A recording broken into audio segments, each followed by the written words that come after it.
What if I told you that a full-scale invasion of the United States would be over before a single enemy soldier got their boots wet? Not because of the Navy, not because of the Air Force, and not because of some secret superweapon. No.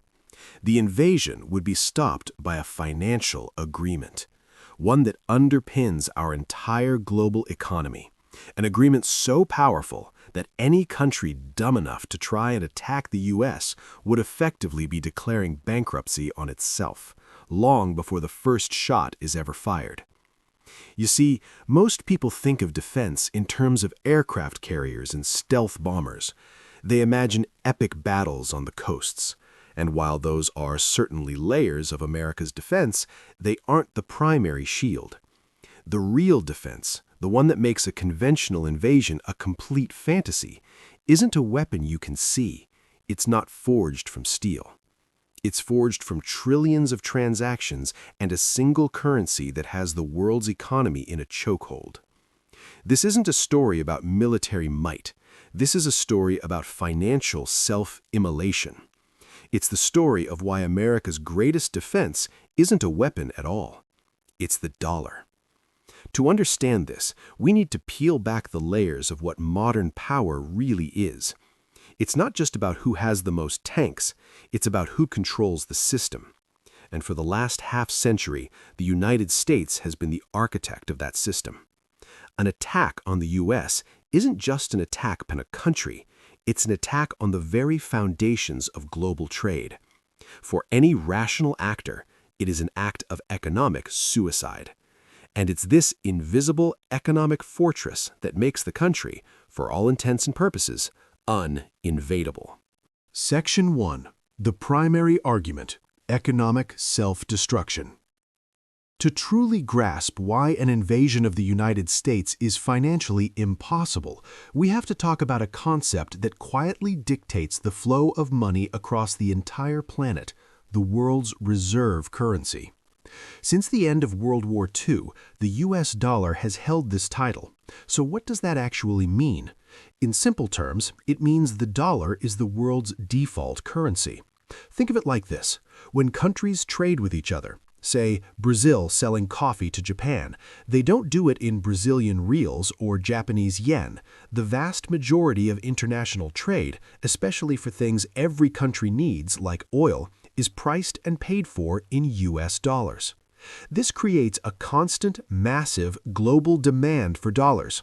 Every central bank, every major corporation, every government that wants to play in the global economy needs a pile of U.S. dollars in their back pocket. Let's look at the numbers. As of recent data, the U.S. dollar accounts for around 57 to 58% of all foreign exchange reserves held by central banks worldwide. The next closest, the euro, is only about 20%. On top of that, the dollar is on one side of a staggering 88% of all global foreign exchange trades. It is quite literally the lifeblood of international commerce. This wasn't an accident, it was by design. The framework, often called the petrodollar system, cemented the dollar's dominance. Major oil-producing nations agreed to sell their oil exclusively in U.S. dollars. Since every country needs oil to run, every country was instantly forced to get their hands on dollars to buy it. This created a self-reinforcing loop. To buy oil, you need dollars. To get dollars, you have to trade on the international market where dollars are king. This system ties every nation's economic stability directly to the stability of the U.S. dollar. So here is where the financial suicide part of the equation comes in. Let's run a thought experiment. Imagine a hostile superpower, we'll call it Nation X, decides to launch an invasion of the United States. They've built up a massive army and navy. Their leaders think they can win.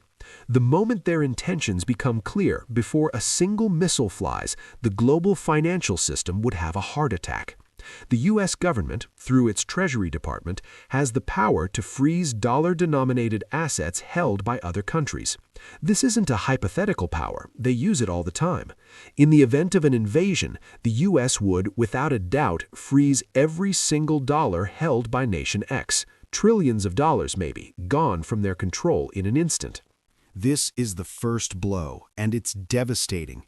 It's the financial equivalent of having your main parachute fail just as you jump out of the plane. But it gets so much worse. The global markets would descend into chaos. Investors everywhere, seeing the world's largest economy under attack, would panic. They would flee to safety. And what is the world's traditional safe haven asset in a crisis? My friend, it's the US dollar and US Treasury bonds. This creates a deeply ironic paradox. An attack on the US would trigger a massive, panicked global stampede into US assets, strengthening the dollar even as the country is under attack. For Nation X, the consequences are cataclysmic. With their dollar reserves frozen, their ability to trade internationally evaporates overnight. They can't buy oil to fuel their tanks and ships. They can't buy the electronic components for their military hardware. They can't import food for their people. Their own currency, which got a huge chunk of its value from the dollar reserves backing it, would enter a death spiral. Hyperinflation would kick in almost immediately. And what about Nation X's allies? They now face a terrifying choice. Stand with Nation X and get cut off from the global financial system, effectively committing economic suicide right alongside them, or cut all ties and save their own skin. Almost all would choose self-preservation. Nation X would be utterly alone. This entire economic meltdown happens in hours, if not minutes. The aggressor nation would be functionally bankrupt and its ability to sustain a war crippled before a single one of their soldiers even sees the American coastline. They would have set their own economy on fire for a war they could no longer afford to fight. The war is lost before the first battle. Now, a common question arises. But what about the BRICS nations? Can't they just create a new reserve currency? While you hear a lot of talk about de-dollarization, the reality is there's no viable alternative on the horizon. The euro has its own problems and lacks the backing of a single unified government with a massive, deep market for its debt. The Chinese yuan isn't freely convertible, its financial markets are opaque, and there's a fundamental lack of trust in its governance, a key ingredient for a reserve currency. Building the infrastructure to rival the dollar, the deep bond markets, the legal frameworks, the global trust, would take decades. The U.S. Treasury market, where countries park their reserves, is the largest and most liquid in the world, with foreigners holding around $8 trillion of this debt. There is simply no other place in the world that can absorb that kind of capital. The dollar's dominance is not just a policy, it's a deeply entrenched global infrastructure. And you cannot invade an infrastructure that your own survival depends on. Section 2. Supporting Arguments. The Pillars of an Economic Superpower. The economic self-destruction an aggressor would face is the ultimate deterrent. It's the invisible brick wall that makes a full-scale invasion a non-starter. But this economic invincibility is what allows the more obvious physical layers of defense to exist in the first place. The dollar is the foundation upon which America's visible might is built. So let's explore these pillars of defense that are all bankrolled, directly or indirectly, by the dollar's global supremacy. First and foremost is the most direct consequence of this economic power: America's unmatched military might. The U.S. military budget is, to put it mildly, astronomical. In 2026, total annual funding for national defense is projected to approach a staggering $1 trillion. Let's pause and try to truly comprehend that number: $1 trillion. It's a figure so large our brains struggle to assign it any real-world meaning. 1 million seconds is about 11 days. 1 billion seconds is nearly 32 years. But 1 trillion seconds? That's 31,710 years. That's the scale we are talking about, annually. It's more than the entire gross domestic product of most countries on Earth. It's a river of money so vast it could fund scientific research to cure every disease, solve world hunger, and build cities on Mars all at the same time. Instead, it is channeled into creating the most formidable and technologically advanced fighting force in human history. This figure isn't just a number. It represents a strategic reality that crushes all competition before the race even begins. The U.S. spends more on its military than the next 10 countries combined. Think about that.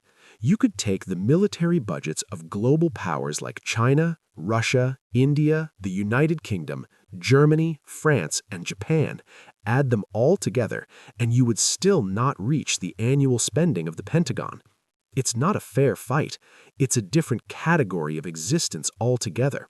It's like a heavyweight boxer competing against an entire league of featherweights simultaneously. This level of spending is only possible because the U.S. controls the world's reserve currency. This brings us to what analysts call the exorbitant privilege. Imagine you and your neighbor both need to borrow money. Your neighbor has to go to the bank, prove their creditworthiness, and agree to a high interest rate because lending to them carries risk. But you have a special arrangement. Not only do people line up to lend you money, but they do so at incredibly low interest rates.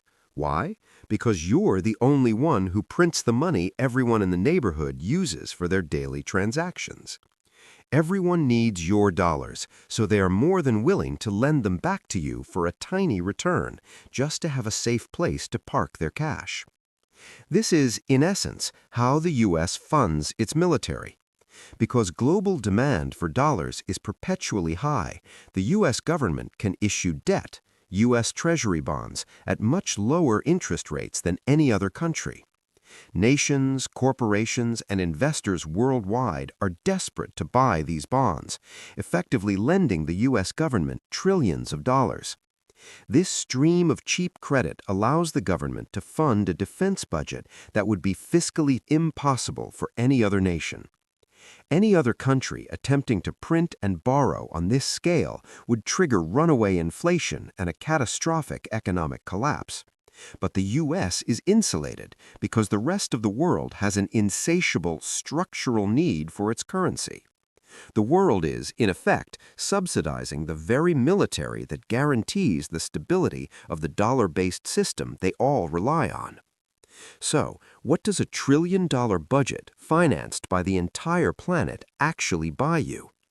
It buys overwhelming, soul-crushing technological superiority. We're not just talking about having more tanks or more soldiers. We're talking about capabilities that seem to be lifted from science fiction. Let's start with the symbol of American power projection, the aircraft carrier. The U.S. Navy operates 11 nuclear-powered supercarriers. These are not just ships, they are floating cities, 4.5-acre patches of sovereign American territory crewed by 5,000 people. Because they are nuclear-powered, their range is effectively unlimited.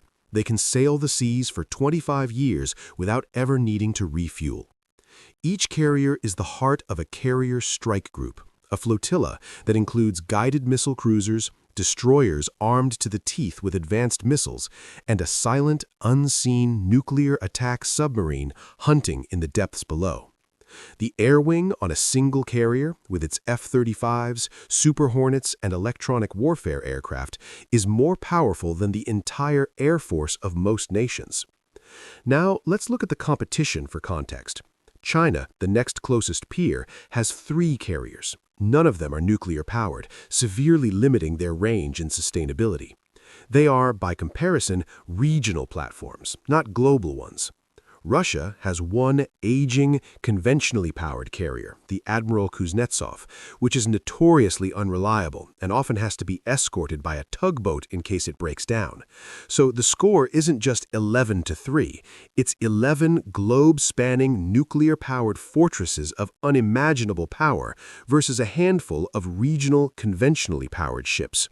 An invading fleet wouldn't just be facing the U.S. Navy, it would be facing a dozen mobile air forces that can appear anywhere on Earth, fully armed and supplied, ready for a fight that could last for months without a port call.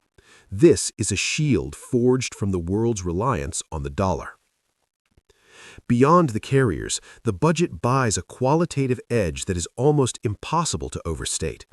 It buys stealth technology, like the B-2 Spirit bomber, a ghostly specter that can penetrate the most advanced air defenses on the planet completely undetected, deliver its payload, and return home without the enemy ever knowing they were there.